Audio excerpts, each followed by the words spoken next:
Professor Fig, the Keepers have shown me where the next trial is. Has something changed? Lodgok and I have learned that the goblins are searching for another repository, like the one we saw at Rookwood Castle. And I discovered that they're building massive drills to help in their search. Professor Fitzgerald seemed very concerned. I see. Ranrock clearly knows even more than we suspected. And sir, there's something else. Lodgok knew Miriam. He knew Miriam? They encountered each other at Rookwood Castle. She was doing research. That's where she found the container with the port key. He liked her so much that he let her leave with it, despite orders from Ranrock. I don't know what to say. She could win over almost anyone. I want to hear more of this. And, in fact, I'd like to speak with Lodgok directly. But we've no time now. Where is the next trial? Believe it or not, it's in the headmaster's office. Incredible. Very well, you'll need the password to get past the stone gargoyle. The headmaster's house elf will know it. I don't know the headmaster's house elf. Will he even speak to me? I imagine he's loyal to the headmaster. He is. So you'll need a disguise. I have just the thing. A Polyjuice potion. You'll look and sound like Professor Black. Wait, doesn't Polyjuice potion require a bit of the person you want to change into?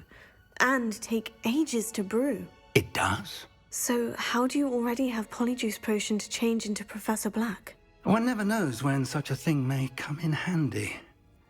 Let's just say I felt the need to be prepared for anything after my fruitless trip to the Ministry on his behalf. Now, time is of the essence. Drink up and I shall explain more.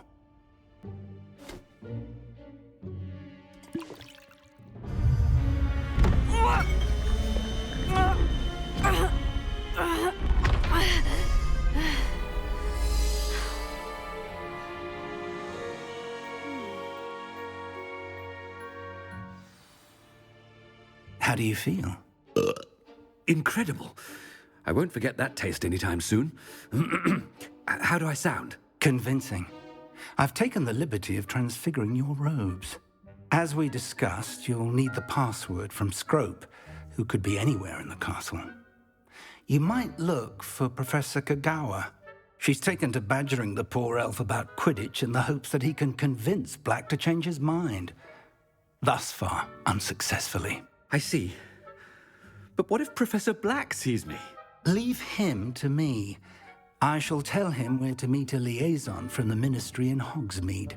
That should give you plenty of time. Thank you, Professor. I suppose we'll meet again in the map chamber. It's rather strange to hear gratitude coming from Professor Black. I'll see you there. Now to find the headmaster's house elf.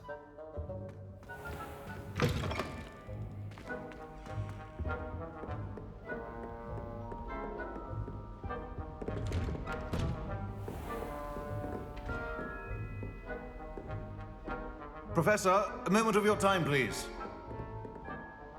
Professor, I was hoping to catch you. Places to be, Professor Sharp. Places to be. Of course, sir. Only, you'd asked me about a particular potion, and I did? I did, yes. Well, spit it out, Sharp. I don't have all day. Probably best not to discuss it here, sir. I assure you, Sharp, you may speak freely. Very well. I've brewed the cure for boils you wanted. I can drop it by your office when it's convenient. Of course, yes.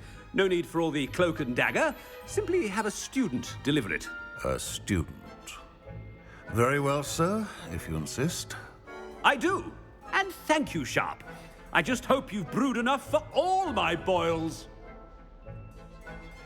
Now, to determine which student gets this rather unenviable task. When I witness what passes for magic in these halls, I simply mourn for the future of the wizarding world. If you must speak with me, consult my secretaries or what have you. Now move along. I thought I heard the headmaster approaching. Garreth! Mr. Weasley, what are you doing here? Don't you have, somewhere to be? Oh, Professor, yes, of course. All sorts of places I'd rather be right now. Do you need something from me? I'm looking for my house elf. Surely you've seen him? Ah, the little one-eared fellow. I saw him heading to the Great Hall moments ago, muttering on about your, sterling graces, sir. I am watching you, Mr. Weasley. Mr. Redding, who owns Honeydukes, tells me some of his billywig stings recently went missing. Prime potion ingredient. And I know you fancy yourself a skilled potioneer. What? But, sir, I haven't been anywhere near Honeydukes. Bah! That's enough from you. Just know that I have eyes and ears everywhere. On your way, Mr. Weasley.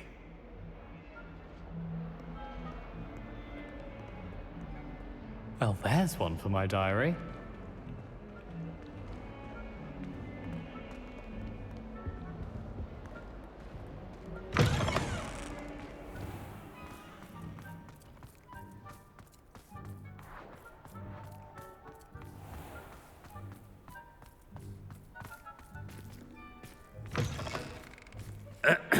I wonder almost daily why I accepted this appointment from the Ministry.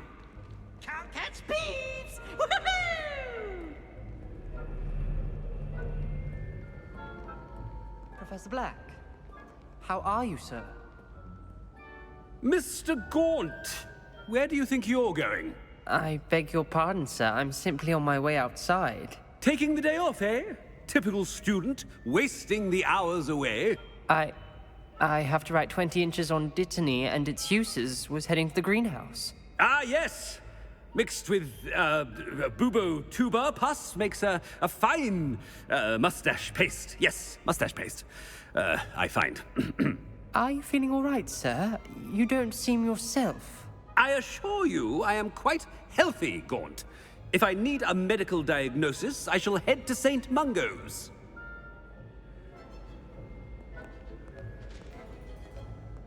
Something is very wrong with Professor Black. Dittany and Boobertuber pus. Moustache paste. Greetings!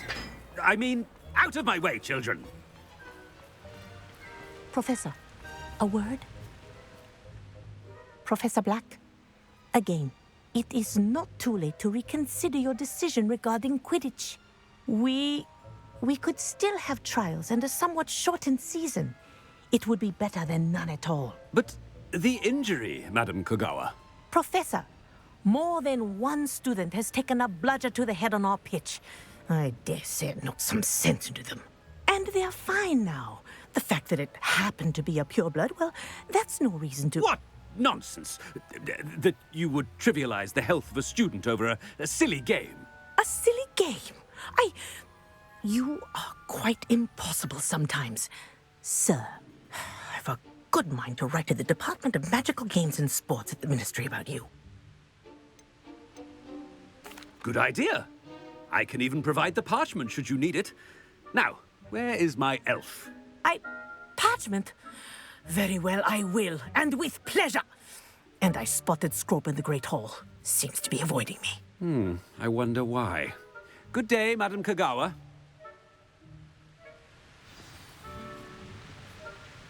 What did we do to deserve him as a headmaster? Stand proud, purebloods. The future is yours.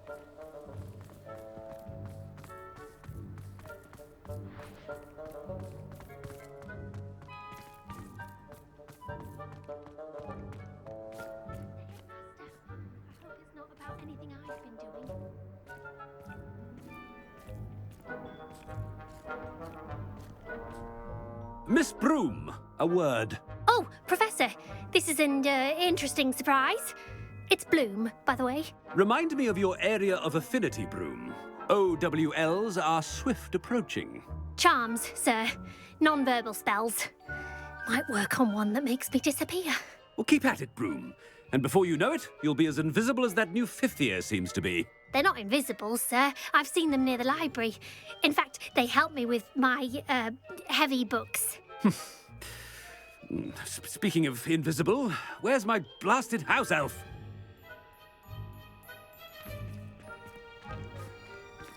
Something seems a little off with the headmaster.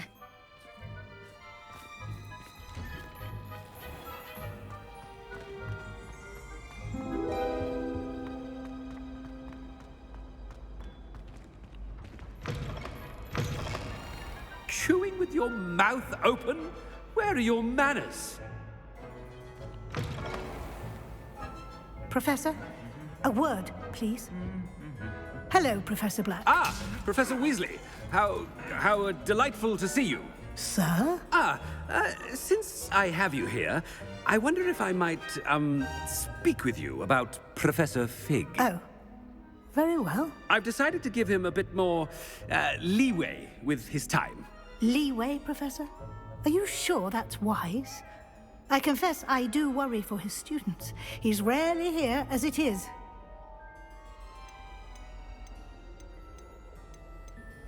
I realize that, and I'd like to keep it that way. I see. But, sir, if I may, I am wary of how much time the new fifth year seems to be spending away from the castle, supposedly on Professor Fig's behalf. I've heard unsettling rumors of their escapades. Everything from sneaking into the Forbidden Forest to confronting Ranrock's loyalists and Rookwood's lot. What? Goodness. You cannot believe everything you hear, Professor. No, you cannot. I mean, I shall keep an eye on Fig. You simply keep doing the wonderful job that you're doing. Simply wonderful. Thank you. But I'm happy to look into... Good. That'll be all, Weasley. I mean, Professor Weasley. Good day. A wonderful job. Leeway for Professor Fig? I shall never understand that man. That ought to give Professor Fig some breathing room.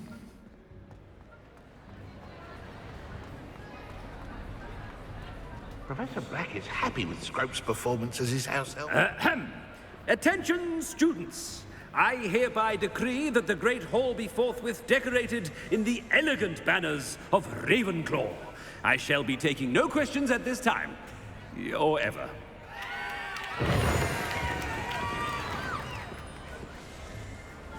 Scrope! Oh, greetings, Master. Remind me of the password to my office.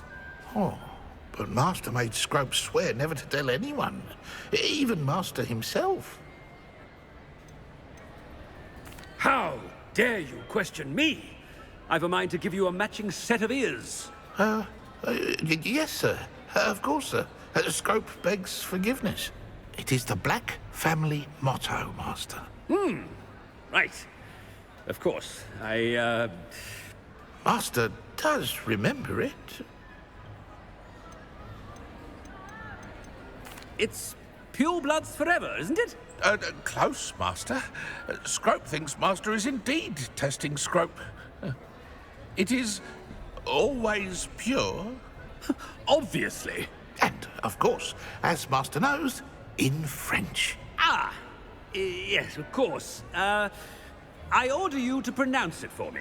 Oh, but Master knows that Scrope's French is most pitiful. Oh, very well. Toujours pur. Ha! Thank you. Never speak of this conversation with me or anyone else. Of course, sir. Scrope shall try his best to keep out of Master's way. The Polyjuice potion's wearing off. I best get out of sight.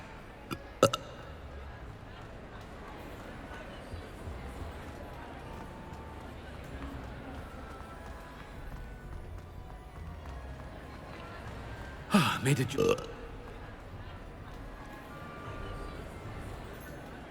Fig was right. I can't believe it worked. Now, to speak the password to the gargoyle.